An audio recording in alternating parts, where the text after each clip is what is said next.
Welcome friends, आज हम cover करेंगे 29 और 30 जून के इंपॉर्टेंट करंट अफेयर्स। अगर आप किसी भी कॉम्पिटिटिव एग्जाम के लिए प्रिपेयर कर रहे हैं तो ये करंट अफेयर्स आपके लिए काफ़ी हेल्पफुल हैं। इसी के साथ हम स्टैटिक जीके भी कवर करेंगे। फर्स्ट क्वेश्चन है, who has been appointed as the new chief of research and analysis wing यानी रॉ after playing a key role in operation सिंदूर। निम्नलिखित में से किसे ऑपरेशन सिंदूर में अहम भूमिका निभाने के बाद रॉ के नए प्रमुख के रूप में नियुक्त किया गया है? इसका करेक्ट आंसर है ऑप्शन बी, पराग जैन। पराग जैन रॉ के न्यू चीफ अपॉइंट हुए हैं।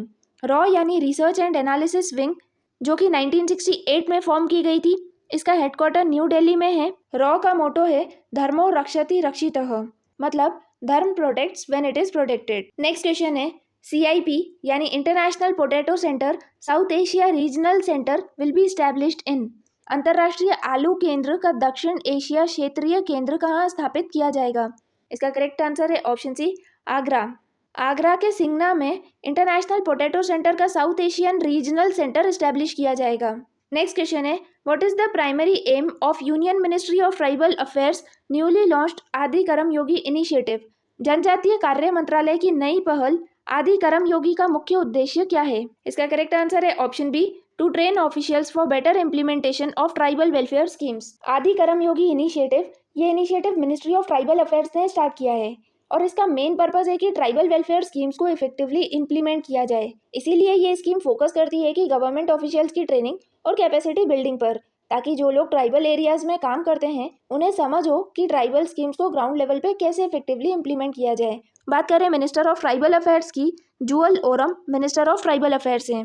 नेक्स्ट क्वेश्चन है, national statistics day is celebrated in India on 29 June to commemorate the birth anniversary of which eminent statistician. भारत में 29 जून को राष्ट्रीय सांख्यिकी दिवस किस महान सांख्यिकीविद की जयंती के रूप में मनाया जाता है? इसका करेक्ट आंसर है option C, PC Mahalanobis. PC Mahalanobis, जो कि एक स्टैटिस्टिशियन थे, उनकी बर्थ एनिवर्सरी को कमेमोरेट करने के लिए हर साल 29 जून को नेशनल स्टैटिस्टिक्स डे मनाया जाता है। नेक्स्ट क्वेश्चन है, when is international day of tropics observed every year? अंतर्राष्ट्रीय उष्णकटिबंधीय दिवस हर साल कब मनाया जाता है? इसका करेक्ट आंसर है ऑप्शन बी, 29 जून। हर साल 29 जून को इंटरनेशनल डे ऑफ ट्रॉपिक्स मनाया जाता है। ट्रॉपिक्स वो रीजन होता है जो ट्रॉपिक ऑफ कैंसर और ट्रॉपिक ऑफ कैप्रिकॉर्न के बीच में आता है। ये दुनिया का सबसे हॉट रीजन होता है, जहाँ पर एक्सट्रीमली ह्यूमिड क्लाइमेट और हाई रेनफॉल होती है। ट्रॉपिकल रीजन्स में बायोडाइवर्सिटी सबसे ज़्यादा होती है। यहाँ rain forest, unique wild life और रिच ट्राइबल कल्चर्स मिलते हैं।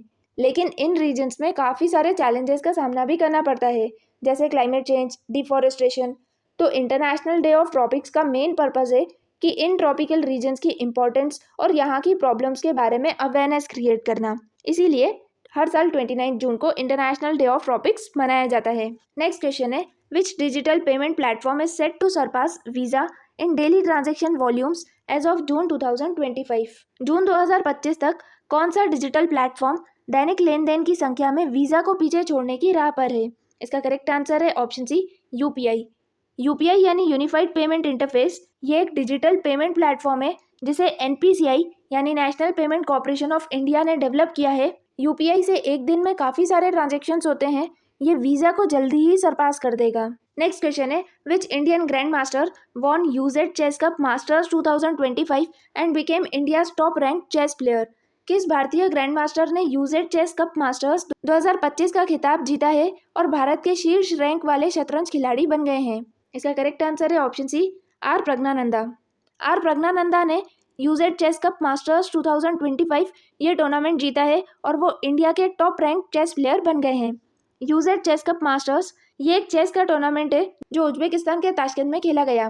नेक्स्ट क्वेश्चन है, where has India's first dedicated wild life corridor on a national highway been developed by NHAI यानी national highway authority of India? National highway authority of India द्वारा भारत का पहला समर्पित वन्यजीव गलियारा किस राष्ट्रीय राजमार्ग पर विकसित किया गया है? इसका करेक्ट आंसर है option C, Delhi Mumbai expressway in Rajasthan, Ranthambore buffer zone. India का पहला डेडिकेटेड वाइल्ड लाइफ कॉरिडोर बना है। ये कॉरिडोर दिल्ली मुंबई एक्सप्रेसवे पे डेवलप किया गया है। इस कॉरिडोर का मेन पर्पस है ताकि एनिमल्स एक जगह से दूसरी जगह सेफली ले जाए जा सकें बिना ह्यूमन एनिमल कॉन्फ्लिक्ट के। नेक्स्ट क्वेश्चन है, in which Indian wildlife landscape was the endangered Asiatic wild dog dhole recently spotted again after being feared locally extinct. किस भारतीय वन्यजीव क्षेत्र में लुप्त प्राय एशियाई जंगली कुत्ते ढोल को हाल ही में फिर से देखा गया, जिसे स्थानीय रूप से विलुप्त माना जा रहा था? इसका करेक्ट आंसर है option B, Kaziranga Karbi Anglong landscape. Dhole, जिसे एशियाटिक वाइल्ड डॉग भी कहा जाता है, ये एक एंडेंजर्ड स्पीशीज है। ये एनिमल पहले काफ़ी जगह पर मिलता था, लेकिन अब कई रीजन्स में ये लोकली एक्सटिंक्ट माना जाता है। रिसेंटली कैमरा इमेजेस से ये कंफर्म हुआ है कि एशियाटिक वाइल्ड डॉग अब भी काजीरंगा और कार्बी आंगलोंग रीजन में एग्जिस्ट करता है। बात करें काजीरंगा नेशनल पार्क की, तो ये नेशनल पार्क आसाम में सिचुएटेड है और 1985 में इसे यूनेस्को वर्ल्ड हेरिटेज साइट में इंक्लूड किया गया था। नेक्स्ट क्वेश्चन है, Ambubachi Mela which celebrates the menstruation of goddess Kamakhya is held annually at which temple? Ambubachi Mela, जो माँ कामाख्या के मेंस्ट्रुएशन को समर्पित है, हर साल किस मंदिर में आयोजित होता है? इसका करेक्ट आंसर है option B, Kamakhya temple, Assam. Ambubachi Mela एक ऐसा एनुअल फेस्टिवल है जो आसाम के कामाख्या टेम्पल में मनाया जाता है। ये मेला गॉडेस कामाख्या के मेंस्ट्रुएशन साइकिल को ऑनर करता है, जिसे शक्ति और फर्टिलिटी का सिंबल माना जाता है।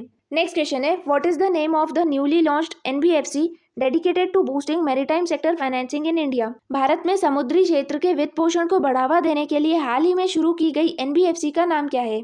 इसका करेक्ट आंसर है option C, Sagarmala finance corporation limited. India का मैरीटाइम सेक्टर मतलब पोर्ट्स, शिपिंग, कोस्टल इंफ्रास्ट्रक्चर, ये कंट्री की इकोनॉमिक ग्रोथ में बहुत इंपॉर्टेंट रोल प्ले करता है और इस सेक्टर को और ज़्यादा सपोर्ट देने के लिए अब एक स्पेशल एनबीएफसी लॉन्च की गई है। एनबीएफसी यानी नॉन बैंकिंग फाइनेंशियल कॉर्पोरेशन। इस स्पेशल एनबीएफसी का नाम है सागरमाला फाइनेंस कॉर्पोरेशन लिमिटेड।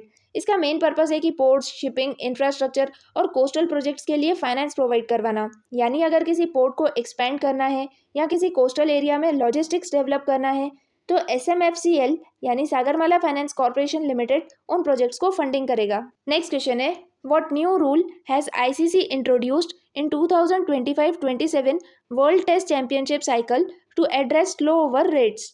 2025-27 की वर्ल्ड टेस्ट चैंपियनशिप साइकिल में धीमी ओवर गति को नियंत्रित करने के लिए आईसीसी ने कौन सा नया नियम लागू किया है?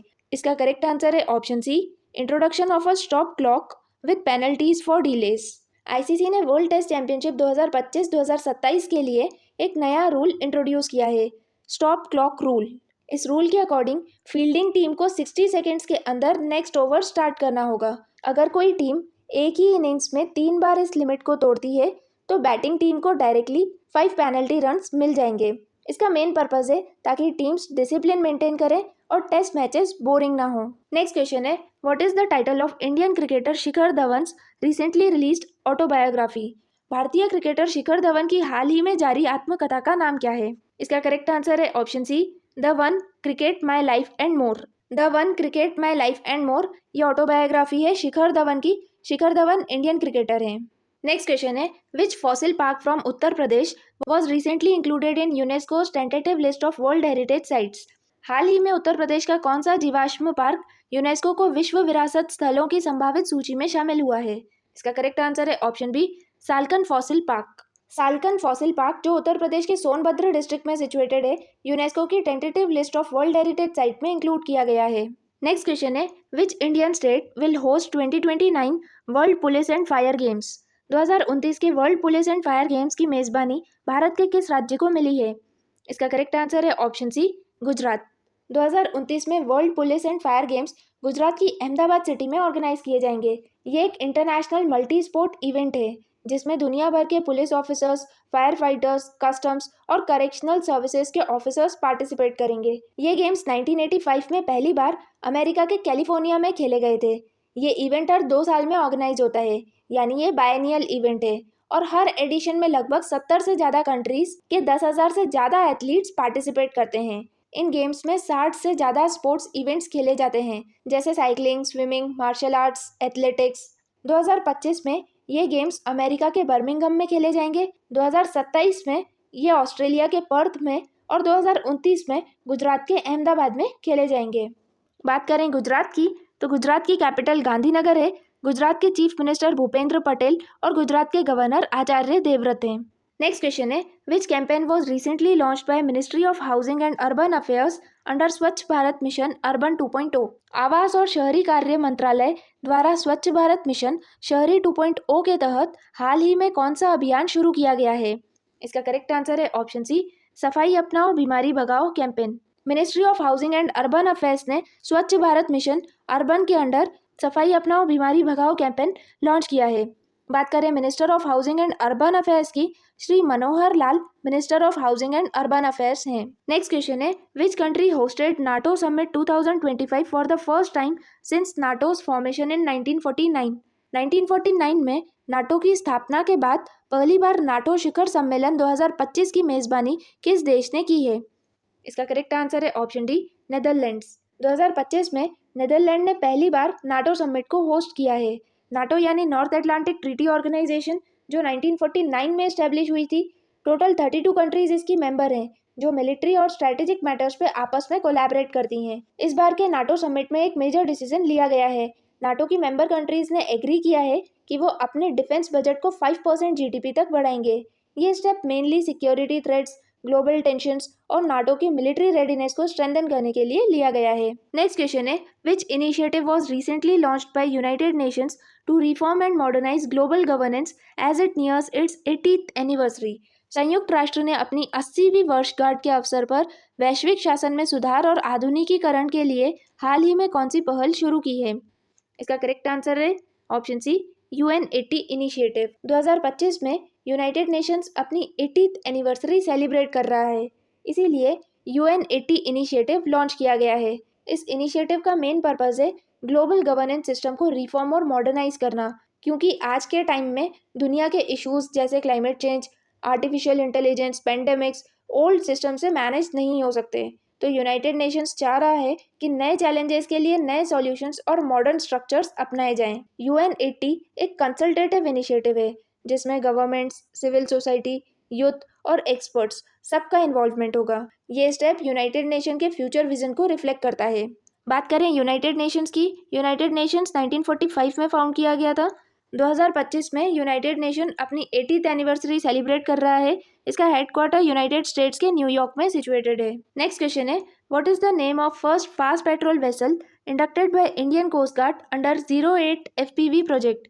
भारतीय तटरक्षक बल द्वारा 08 FPV परियोजना के तहत शामिल किए गए पहले तेज गश्ती पोत का नाम क्या है? इसका करेक्ट आंसर है ऑप्शन सी, अदम्य। इंडियन कोस्ट गार्ड ने रिसेंटली 08 FPV प्रोजेक्ट के अंडर पहला फास्ट पेट्रोल वेसल इंडक्ट किया है और इसका नाम है अदम्य। ये एक fully indigenously built fast patrol vessel है, जो मॉडर्न नेविगेशन सिस्टम से इक्विप्ड है और इंडिया की मैरीटाइम सिक्योरिटी को और ज़्यादा स्ट्रॉन्ग बनाता है। बात करें इंडियन कोस्ट गार्ड की, इंडियन कोस्ट गार्ड 1977 में एस्टेब्लिश हुआ था। इसका हेडक्वार्टर न्यू दिल्ली में है। इसके डायरेक्टर जनरल परमेश शिवमनी हैं। नेक्स्ट क्वेश्चन है, when is world MSME day observed every year? विश्व सूक्ष्म, लघु और मध्यम उद्यम दिवस हर साल कब मनाया जाता है? इसका करेक्ट आंसर है ऑप्शन सी, 27 जून। हर साल MSME डे यानी micro, small and medium enterprises 27 जून को मनाया जाता है। इस बार की थीम है enhancing the role of MSMEs as drivers of sustainable growth and innovation. Next question है, in collaboration with which country is IFFCO, Indian farmers fertiliser cooperative limited, setting up its first overseas nano fertiliser plant? IFFCO यानी Indian farmers fertiliser cooperative limited किस देश के साथ मिलकर अपना पहला विदेशी नैनो फर्टिलाइजर संयंत्र स्थापित कर रहा है? इसका करेक्ट आंसर है option B, Brazil. Indian farmers fertiliser cooperative limited, जो इंडिया के टॉप फर्टिलाइजर प्रोड्यूसर में से एक है, ये अपना पहला overseas nano fertiliser plant Brazil में सेटअप कर रहा है। ब्राजील एक बड़ा एग्रीकल्चरल हब है, जहाँ क्रॉप्स जैसे कॉर्न, सोयाबीन और शुगर केन एक्सटेंसिवली ग्रो होते हैं। वहाँ नैनो फर्टिलाइजर्स की डिमांड रैपिडली बढ़ रही है। इस कोलैबोरेशन से Indian farmers fertiliser cooperative limited global stage पे अपना फुटप्रिंट बढ़ा रहा है। बात करें Indian farmer fertiliser cooperative limited की, तो ये 1967 में फॉर्म किया गया था। इसका हेडक्वार्टर न्यू दिल्ली में है और इसके CEO उदय शंकर अवस्थी हैं। नेक्स्ट क्वेश्चन है, who released the book titled the emergency diaries years that forced a leader in June 2025? जून 2025 में the emergency diaries years that forced a leader नामक पुस्तक किसने जारी की है? इसका करेक्ट आंसर है option B, Amit Shah. The emergency diaries years that forced a leader, इस बुक को union home minister Amit Shah ने लॉन्च किया है। ये book prime minister Narendra Modi पे लिखी गई है, जब वो 1975 से 1977 इमरजेंसी के टाइम आरएसएस यानी राष्ट्रीय स्वयंसेवक संघ के प्रचारक थे और किस तरह से उन्होंने अंडरग्राउंड मूवमेंट्स में इंपॉर्टेंट रोल प्ले किया। इस बुक को 25 जून संविधान हत्या दिवस के दिन न्यू दिल्ली में लॉन्च किया गया है। फ्रेंड्स, आज हमने कवर किए हैं 29 और 30 जून के इंपॉर्टेंट करंट अफेयर्स। अगर ये वीडियो आपके लिए हेल्पफुल है तो प्लीज़ लाइक कीजिए और चैनल को सब्सक्राइब कीजिए। Thank you.